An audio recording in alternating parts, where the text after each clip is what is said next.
देखिए, नीट को लेकर देश भर में संग्राम जारी है। नीट पेपर लीक कांड में एक और सनसनीखेज खुलासे हो रहे हैं। नीट केस में अरेस्ट 4 आरोपी छात्र बिहार पुलिस के सामने पेपर लीक की बात को कबूल चुके हैं और अब इस मामले में 2 और नए किरदारों की एंट्री हुई है। नीट पेपर लीक में चिंटू और पिंटू नाम के 2 शख्स का रोल सामने आया है। ये दोनों नालंदा के रहने वाले हैं। पेपर लीक के आरोपी और फरार चल रहे संजीव मुखिया के करीबी हैं। चिंटू और पिंटू को एग्जाम से करीब 5 घंटे पहले ही क्वेश्चन पेपर मिल गया था। चिंटू के पास 5 मई को सुबह करीब 9 बजे नीट एग्जाम का पेपर था। यह पेपर चिंटू के मोबाइल पर आया था। वहीं पिंटू उसके साथ प्रिंटर लेकर तैयार बैठा था। जैसे ही चिंटू के मोबाइल पर पेपर आया, पिंटू ने फौरन ही उसे डाउनलोड करके उसका प्रिंट निकाला और छात्रों को रटने के लिए दे दिया गया। तो पेपर लीक कांड में 2 नए किरदारों की एंट्री हुई है और ये 2 नए किरदार संजीव मुखिया के करीबी बताए जा रहे हैं। इनका नाम है चिंटू और पिंटू। एक के फोन पर पेपर आता है और फिर दूसरा शख्स उसका प्रिंट तैयार करता है और फिर स्टूडेंट्स को ये बांटे जाते हैं।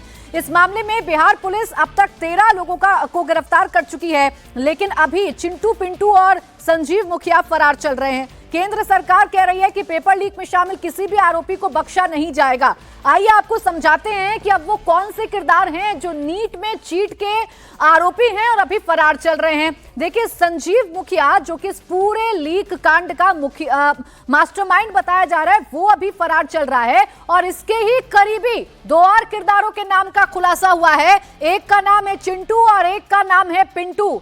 आरोपियों के बारे में जानकारी ये मिल रही है, या जिस तरीके से कबूलनामे सामने आ रहे हैं आरोपियों के, जानकारी ये मिल रही है कि चिंटू और पिंटू वो 2 अहम किरदार हैं जिन्होंने बाकायदा पेपर को प्रिंट किया, क्वेश्चन पेपर प्रिंट किया गया और वो क्वेश्चन पेपर फिर छात्रों तक पहुंचाया गया है। सवाल यह है कि संजीव मुखिया आखिर कहां पर फरार है और वो कब तक पुलिस की पकड़ में आएगा। लेकिन अभी तक चिंटू और पिंटू के बारे में जो जानकारी मिली है वो आपके सामने रखती हूं। चिंटू और पिंटू संजीव मुखिया के करीबी बताए जा रहे हैं। नालंदा में संजीव मुखिया के गांव के पास ही चिंटू और पिंटू दोनों का घर है।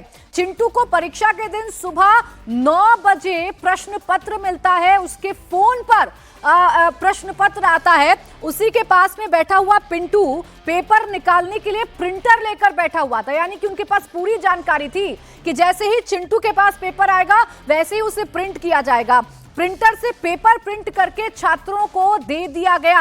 अब चिंटू और पिंटू की भूमिका कितनी अहम रही होगी इस पूरे के पूरे लीक कांड में, आप अंदाजा लगा सकते हैं। उनका रोल ये था कि चिंटू के पास पेपर आना था, यानी कि फोन में पेपर आना था चिंटू के पास, और जब वो पेपर चिंटू के पास आया, पहले से ही प्रिंटर लेकर पिंटू बैठा हुआ था।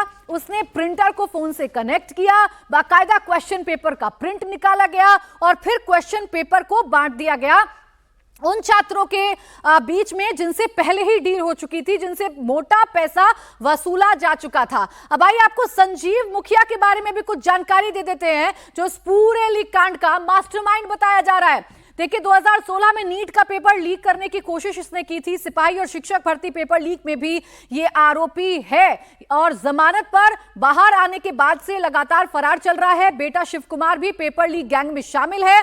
बिहार के नालंदा का ये संजीव मुखिया रहने वाला है। देश भर में नेटवर्क, हर जगह इसके कनेक्शन है। 2016 में उत्तराखंड पुलिस ने इसको अरेस्ट किया था। 2016 में भी नीट का पेपर लीक कराने की कोशिश की थी। यानी इसकी जो हिस्ट्री है, इसका जो इतिहास है, वो इस तरफ इशारा कर रहा है कि ये पेपर माफियाओं के गिरोह से पूरी तरीके से मिला हुआ है और पहले से ही कोशिश करता रहा है कि पेपर लीक कराया जाए।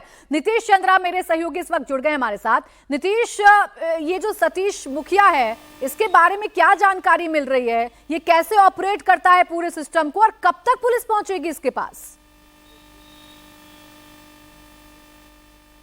देखिए, अभी पुलिस को तलाश है इसी संजीव मुखिया की, क्योंकि इससे पहले भी कई दूसरी परीक्षाओं में भी इसका नाम आता रहा है और इसका एक बड़ा गिरोह है, बड़ा नेटवर्क है, उसमें कई लोग हैं। 2 नाम जो अब नीट से जुड़ रहे हैं वो हैं चिंटू और पिंटू। तो ये 2 नाम अब काफ़ी अहम है और इनको ढूंढ रही है पुलिस, क्योंकि साक्ष्य यहाँ पर पुलिस को मिलेगा यदि चिंटू और पिंटू की गिरफ्तारी होती है। चूंकि चिंटू के मोबाइल पर प्रश्न पत्र उत्तर आया था, ऐसे में अब पुलिस कोशिश कर रही है कि किसी तरह चिंटू को पकड़ा जाए और उसके मोबाइल को बरामद किया जाए। यदि मोबाइल बरामद हो गया तो समझिए एक बड़ा साक्ष्य मिल जाएगा पुलिस को और तब पुलिस कानूनी तौर पर इसे साबित कर सकेगी। तो चिंटू और पिंटू, चूंकि संजीव मुखिया जहाँ रहता है, जो उसका गाँव है नालंदा में, वहाँ से करीब ही उनका गाँव है। चिंटू कराय परसुराय का रहने वाला है और जो पिंटू है वो हिलसा का पटेल नगर एक इलाका है, वहाँ का रहने वाला है। पिंटू की भूमिका थी, वो प्रिंटर लेकर पहले से था। जैसे ही चिंटू के पास क्वेश्चन पेपर आया, प्रिंटर से प्रिंट निकाला गया और उसके बाद वो प्रिंटर लेकर वहाँ से चला गया। इसलिए जब पुलिस वहाँ पर पहुँची तो वहाँ प्रिंटर नहीं था। तो पूरी तैयारी, पूरी प्लानिंग थी कि कैसे इसको ऑपरेट करना है। और चूंकि ये इतने एक्सपर्ट हैं, कई परीक्षाओं में चूंकि इस तरह से उनका नेटवर्क काम करता रहा है, तो उनको पता है कि कैसे करना है, क्या टाइमिंग होगी। और चूंकि 9 बजे प्रश्न पत्र आया, अब ये नई बात आ रही है। अब तक जो कुछ अभ्यर्थी पकड़े गए थे, पकड़े जाने के तुरंत बाद जो पुलिस को कबूलनामा दिया था, उसमें उन्होंने कहा था कि एक रात पहले ही, अनुराग का यह बयान था कि एक रात पहले ही उनको प्रश्न पत्र मिल गया था। लेकिन अब जो पूछताछ ईओ ने की है रिमांड पर लेकर, उसमें यह कहा है अभ्यर्थियों ने कि ये 9 बजे उनको मिला था और 9 बजे चिंटू के मोबाइल पर आया था। तो अब पुलिस इस एंगल से भी जांच कर रही है और यही कारण है कि चिंटू पिंटू अब उसकी नज़र में है। और ये नए जो 2 किरदार हैं, ये पुलिस के लिए काफ़ी अहम है। ठीक है, नए 2 किरदार के साथ ही नई जानकारियां भी सामने आ रही हैं। जानकारियां ये हैं कि पेपर उसी दिन लीक हुआ जिस दिन परीक्षा होनी थी। 5 घंटे पहले तकरीबन चिंटू के फोन पर पेपर आता है। पहले से प्रिंटर लिए बैठा पिंटू उसे प्रिंट करता है और फिर स्टूडेंट्स में वो पेपर बांटे जाते हैं। शुक्रिया आपका नीतीश तमाम जानकारी के लिए। देखिए, नीट पेपर लीक के बिहार मॉड्यूल को लेकर नए नए खुलासे हो रहे हैं। तो उधर इस मुद्दे पर दिल्ली से लेकर पटना तक सियासत गर्म है। BJP NEET paper leak case को तेजस्वी यादव के पीएस से जोड़कर आरजेडी को घेरने की कोशिश कर रही है। तो वहीं इस मामले में आरजेडी ने भी बीजेपी पर पलटवार किया है। आरजेडी ने भी बिहार के डिप्टी सीएम सम्राट चौधरी की एक तस्वीर शेयर की है और दावा किया है कि तस्वीर में दिख रहा शख्स नीट पेपर लीक का मुख्य आरोपी अमित आनंद है। आरजेडी ने कहा है कि आरोपी के हाथों सम्मानित होने वाले सम्राट चौधरी ने अपने सोशल मीडिया हैंडल से उसके साथ अपनी तस्वीरें डिलीट कर दी हैं। वहीं कल आरजेडी सांसद मनोज झा ने भी मीडिया के सामने ये तस्वीर दिखाकर सम्राट चौधरी पर अटैक किया था और पूछा था कि सम्राट चौधरी का पेपर लीक के आरोपी अमित आनंद के साथ रिश्ता क्या है, जिसमें केंद्रीय शिक्षा मंत्री का इस्तीफा होना चाहिए, एनटीए को खत्म करना चाहिए। उसकी जगह पे क्या चर्चा चल रही है बिहार में कि गेस्ट हाउस बुकिंग किसने करवाई। आप सब ये तस्वीर देख रहे हैं, शक्ति जी ये तस्वीर ऊपर कर दीजिए। इसमें जो शख्स दिख रहा है, उसका नाम अमित आनंद है।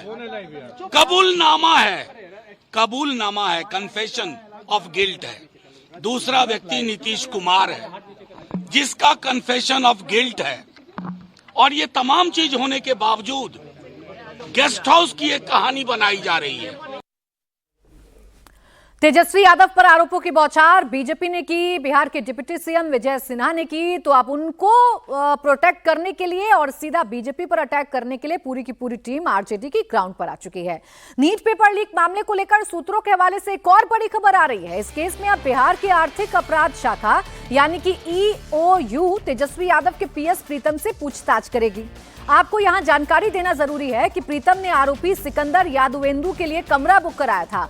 जिस गेस्ट हाउस में रूम बुक हुआ वो एनएचआई का है। ये बिहार सरकार के पथ निर्माण विभाग के अंदर आता है और यहीं पर कमरा बुक होने के बाद एक मंत्री जी के कनेक्शन का खुलासा हुआ। आनंद फानन में विजय सिन्हा ने एक जांच कमेटी बैठाई, रिपोर्ट तैयार की गई और कल ही विजय सिन्हा ने एक पर्चा दिखाकर, कॉल डिटेल्स दिखाकर प्रीतम के नाम का जिक्र किया। और प्रीतम चूंकि डायरेक्टली तेजस्वी यादव से कनेक्टेड है, तेजस्वी यादव का पीएस है, इसीलिए तेजस्वी यादव पर भी आरोपों की बौछार इस वक्त जेडीयू की तरफ से, बीजेपी की तरफ से लगातार की जा रही है। अब इस प्रीतम से भी पूछताछ की जाएगी, ऐसी जानकारी है। आपको बताएं, प्रीतम की कुंडली अगर आपको समझाएं तो वो तेजस्वी यादव के सरकारी पीएस हैं।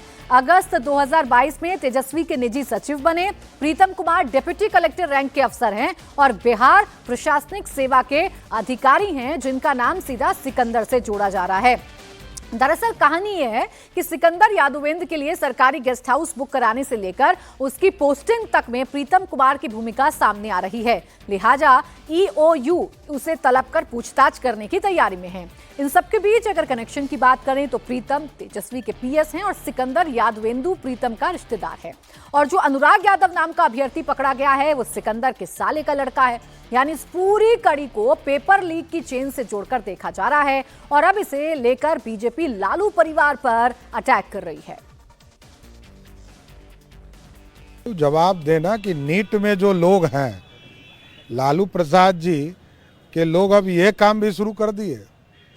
पहले जमीन के बदले नौकरी, फिर पहले चारा खाए, अलकतरा खाए, अब नीट के बदले जमीन लोगों से नौकरी, मेडिकल का परीक्षा में भी तैयारी और उसमें भी घुसपैठ शुरू कर दी है। पेपर लीक के जो लोग सामने आ रहे हैं, क्या आपको लगता है कि लालू परिवार से उनका जो रिश्ता है वो है? अरे 200% है। जब उनका प्राइवेट सेक्रेटरी ही इस काम में लगा है, तब इसके बाद क्या सबूत देना है? बिहार में तो राजनीतिक छिट्टाकशी एक दूसरे पर की जा रही है, लेकिन सबसे ज्यादा जो निगाहें थीं वो शिक्षा मंत्री धर्मेंद्र प्रधान पर टिकी हुई थीं, जो कल मीडिया के सामने भी आए और इंडिया टीवी को दिए अपने एक्सक्लूसिव इंटरव्यू में पूरी जिम्मेदारी लेते हुए शिक्षा मंत्री धर्मेंद्र प्रधान ने साफ किया है कि पेपर लीक के दोषियों पर सख्त एक्शन होगा। केंद्र सरकार लगातार बिहार सरकार के संपर्क में है, जो भी कठोर कदम उठाना पड़ेगा केंद्र सरकार उठाएगी। इस वक्त हमारे साथ बातचीत करने के लिए मौजूद हैं भारत सरकार के शिक्षा मंत्री धर्मेंद्र प्रधान। सर, विद्यार्थी सड़क पे जाहिर तौर पे नीट को लेकर जो चीजें सामने आई, बिहार से जो मामला सामने आया, बहुत ज्यादा चिंतित करने वाला। मैं आपके माध्यम से देश के विद्यार्थियों को आश्वस्त करना चाहता हूं। सरकार के सामने विद्यार्थियों की हित सर्वोपरि है। उनकी मानसिक स्थिति को हम समझते हैं। जिस प्रकार की कुछ घटनाएं हुई हैं पिछले दिनों में, उनकी मन विचलित होना स्वाभाविक है, लेकिन सरकार पारदर्शिता और गुणवत्ता के लिए प्रतिबद्ध है। कोई भी प्रकार की एरर हो, इसको सरकार स्वीकार नहीं करेगी। इसीलिए जो भी कोई व्यक्ति उसमें संश्लिष्ट होगा उसको दंडित किया जाएगा और उसमें एनटीए की कुछ सुधार भी होने की आवश्यकता है, उसकी भी दायित्व लेगी और कोई गड़बड़ी स्प्रेड ना हो उसकी भी चिंता की जाएगी। ये मामला जो सामने आया तो जो आपका शुरुआती रिएक्शन था उसमें यह था कि कोई गड़बड़ी नहीं हुई है, क्या अधिकारियों ने आपको गलत तरीके से ब्रीफ किया? उस दिन विषय था ग्रेस मार्क की। मैं उस दिन पहले दिन जाके विभाग को कामकाज संभालने के लिए पहुंचा था। उसी दिन आदरणीय सुप्रीम कोर्ट ने एक टिप्पणी दिया था कि विभाग ने जो एनटीए ने जो सुझाव दिया है कि री एग्जामिनेशन की, उसको सुप्रीम कोर्ट ने एंडोर्स किया था। लेकिन बाद में ध्यान में आया कि इसके उपरांत कुछ जगह पे और गड़बड़ियों की ध्यान में आई, जो अंततः फाइनली पटना के आसपास कहीं इस प्रकार की घटना ध्यान में आई है।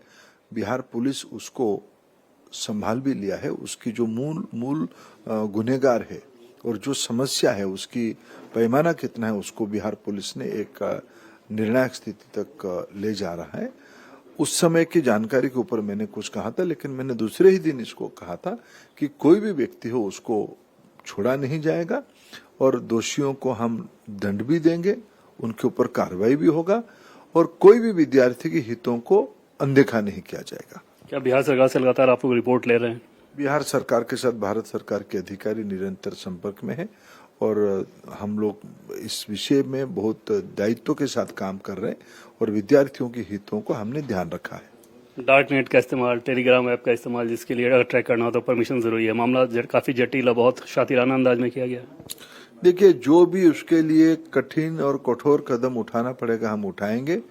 उसमें हम भारत सरकार की जो साइबर सिक्योरिटी की जो इंस्टीट्यूशंस और संस्था है, जिससे गृह विभाग की I4C संस्था, उसमें ये सारा विषय को ध्यान में रखा है। उन्होंने भी हमको कई अन्य विषयों में मदद भी किया है और हमें आधुनिक समय की इस चुनौती को, देश की भविष्य को सुरक्षित करने के लिए हमें मिलकर हम काम कर रहे हैं और सभी राज्य सरकार की सहयोग और कोऑपरेशन हम अपेक्षा करता है और देश की भविष्य को सुरक्षित करना ही पड़ेगा, उसकी कोई अल्टरनेटिव ही नहीं है।